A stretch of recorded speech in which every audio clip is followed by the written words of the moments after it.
Eid special রেসিপিতে আজকের recipe হচ্ছে হাতে তৈরি লাচ্চা সেমাই। ঈদে আমাদের সেমাই ছাড়া একদমই চলে না। আমি আগে থেকে এই সেমাইটা বানিয়ে সংরক্ষণ করি, ভাবলাম আপনাদের সাথেও শেয়ার করি। সেমাই বানানোর জন্য 4 কাপ নিয়ে নিচ্ছি। মেজারমেন্ট কাপ দিয়ে মেপে ময়দা, এখানে আটা নেওয়া যাবে না, ময়দাই নিতে হবে। 2 টেবিল চামচ চিনি। ময়দা আর চিনিটা খুব ভালো করে মিশিয়ে নিচ্ছি একসাথে করে।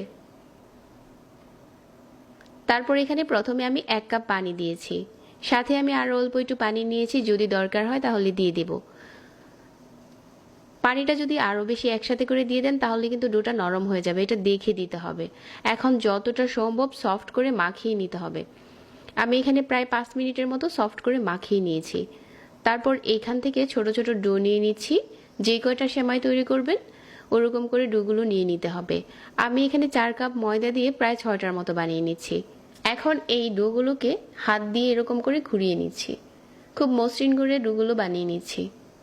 এগুলো এখন হচ্ছে রেস্টে দিয়ে দিচ্ছি প্রায় 10 মিনিটের জন্য। 10 মিনিট পর প্রতিটা ডো হচ্ছে এরকম সফট হয়েছে। তো আমাদের ডোটা রেডি হয়ে গেছে। এখন একটা বড় ট্রেতে নিয়ে নিচ্ছি 2 কাপ সয়াবিন তেল, সাথে দিয়ে দিচ্ছি হাফ কাপ মিল্টেড বাটার, আর এখানে হাফ কাপ দিয়ে দিচ্ছি কর্নফ্লাওয়ার। এখানে ময়দা দিলে হবে না, কর্নফ্লাওয়ারটাই দিতে হবে। এখন প্রতিটা ডো এরকম করে তেল, বাটার আর কর্নফ্লাওয়ারের মিশ্রণতে ডুবিয়ে রাখছি, আর উপরটাতে এরকম করে দিয়ে দিচ্ছি। এভাবে করে প্রায় 30 মিনিটের মতো এই ডোটাকে রেখে দিতে হবে। আর 30 মিনিট পর ডোটা অনেক সফট হয়ে যাবে, আর এটা টানার জন্য একদম ঠিক আছে।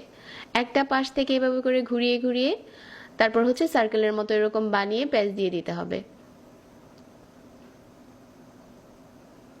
তো এভাবে করে সবগুলো ঘোরাতে থাকবো। এক পাশ থেকে আপনি ঘুরিয়ে যাবেন, আরেকটা এমনিতেই সফট হয়ে যাবে।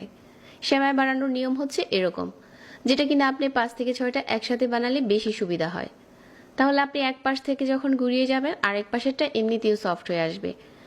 আর এটা তেলে ডুবিয়ে রাখলে কিন্তু এমনিতেই সফট হয়ে আসে। আর যত বেশি পেঁচাবেন সুতাগুলো তত চিকন হবে। তবে অনেক বেশি পেঁচানো যাবে না, তাহলে কিন্তু সেমাইগুলো আবার অনেক বেশি চিকন হয়ে যাবে। ওইটা আবার রান্না করার পর খেতে ভালো লাগবে না। আমি এখানে প্রায় 15 বারের মতো এরকম করে পেঁচিয়ে নিয়েছি। পেঁচানোটা একটু হিসাব রাখবেন।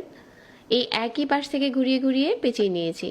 একটা এরকম পেঁচিয়ে রেখে দিয়ে আবারও পেঁচিয়ে নিচ্ছি। প্রায় আমি এখানে 15 বারের মতো পেঁচিয়ে নিয়েছি। এখন দেখতে এরকম হয়েছে, একদম চিকন সুতার মতো। এখন মিডিয়াম আঁচে তেল গরম করে গরম তেলের উপরে দিয়ে এরকম কাঁটা চামচ দিয়ে নাড়িয়ে দিচ্ছি।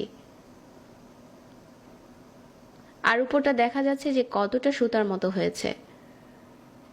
দুটো পাশ উল্টে পাল্টে ভেজে নিয়েছি। সেমাইগুলো ভাজতেও অনেক ইজি। তো সবগুলো সেমাই আমি একইভাবে ভেজে নিচ্ছি। আর এটা এত বেশি ভালো লাগে বানাতে যে আপনি এটা ভাজার পর দেখতে অনেক সুন্দর হয়। ঈদের জন্য আপনি বাইরে থেকে সেমাই না কিনে এভাবে করে হাতে তৈরি করে নিতে পারেন, একটু আগে থেকে বানিয়ে রেখে দিতে পারেন।